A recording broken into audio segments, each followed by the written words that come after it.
पहलवान की ढोलक कहानी फणीश्वर नाथ रेणु द्वारा लिखा गया है। एक श्रेष्ठतम कहानी है। फणीश्वर एक आंचलिक कथाकार माने जाते हैं।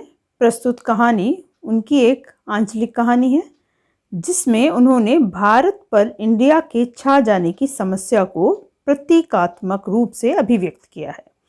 यह व्यवस्था बदलने के साथ लोक कला और इसके कलाकारों के अप्रसंगित हो जाने की कहानी है। श्यामनगर के समीप एक गांव सर्दी के मौसम में मलेरिया और हैजे से ग्रस्त था, जैसा कि आप पिक्चर में देख भी सकते हैं।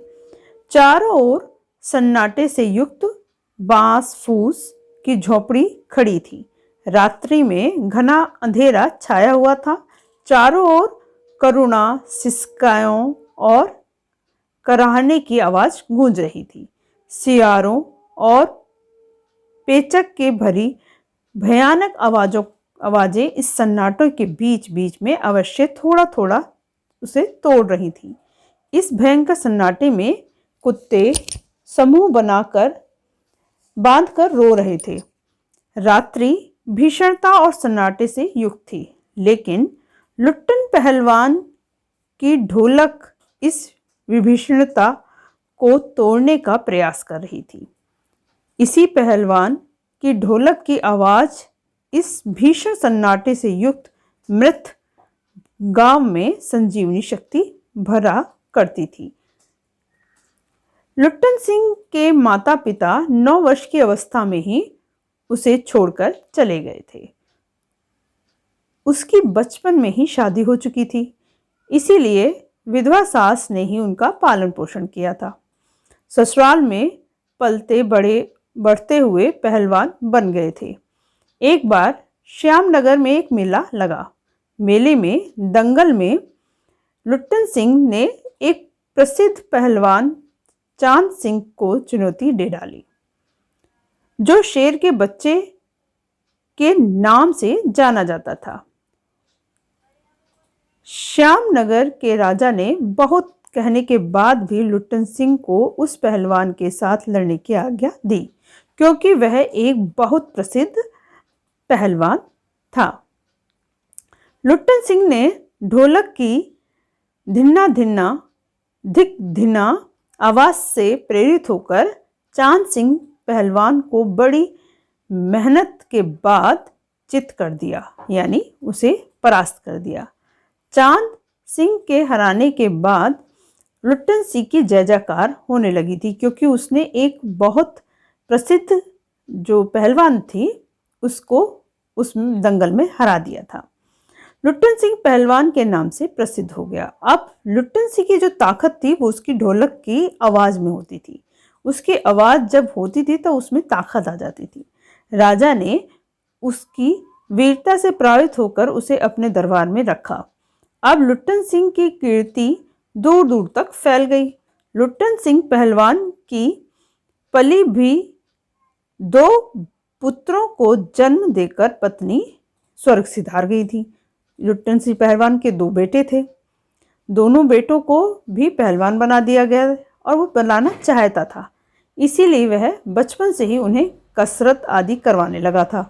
उसने बेटों को दंगल की संस्कृति का पूरा ज्ञान दे दिया, लेकिन दुर्भाग्य से एक दिन उसके वयोवृद्ध राजा का स्वर्गवास हो गया। तत्पश्चात विलायत से नए महाराजा आए। विलायत यानी बाहर से, दूसरे देश से। राज्य की गद्दी संभालते ही एक नए राजा साहब ने अनेक परिवर्तन कर डाले। दंगल का स्थान घोड़े की रेस ने ले लिया।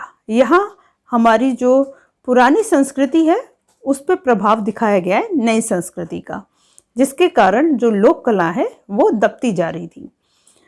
बेचारे लुट्टन सिंह पहलवान का पर कुठाराघात हुआ। क्यों? क्योंकि अब वह राजा पहलवानों को अपने राज्य में नहीं रखना चाहता था। वह अतप्रद रह गया। राजा के इस रवैये को देखकर लुट्टन सिंह अपने ढोलक कंधे में लटकाकर बच्चों सहित अपने गांव वापस लौट गया।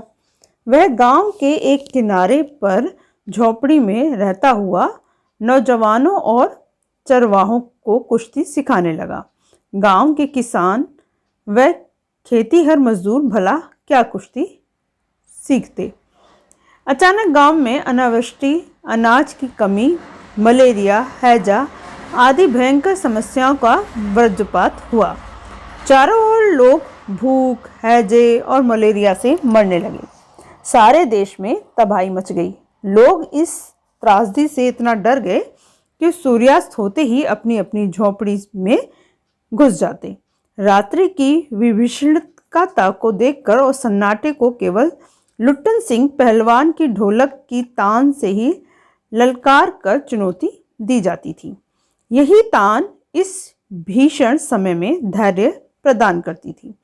यही तान शक्तिहीन गांव वालों में संजीवनी शक्ति भरने का कार्य करती थी।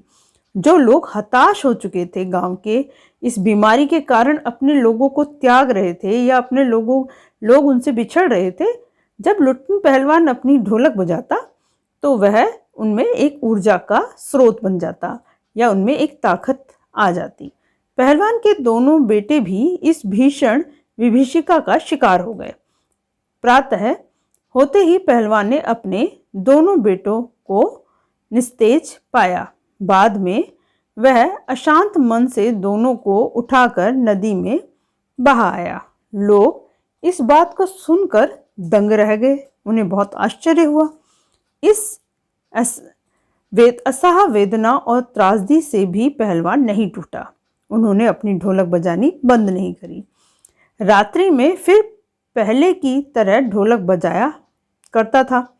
इससे लोगों को साहस मिलता था। लेकिन 4-5 दिन बीतने के पश्चात जब रात्रि में ढोलक की आवाज़ सुनाई नहीं पड़ी तो प्रातःकाल उनके कुछ शिष्यों ने पहलवान की लाश को सियारों द्वारा खाया हुआ पाया। इस प्रकार प्रस्तुत कहानी के अंत में पहलवान भी भूख, महामारी की शक्ल में आई मौत का शिकार बन गया। यह कहानी हमारे समक्ष व्यवस्था की पोल खोलती है।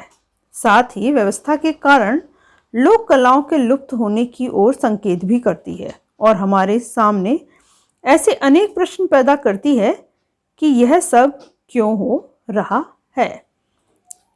आशा करती हूँ कि आपको पाठ समझ में आ गया होगा।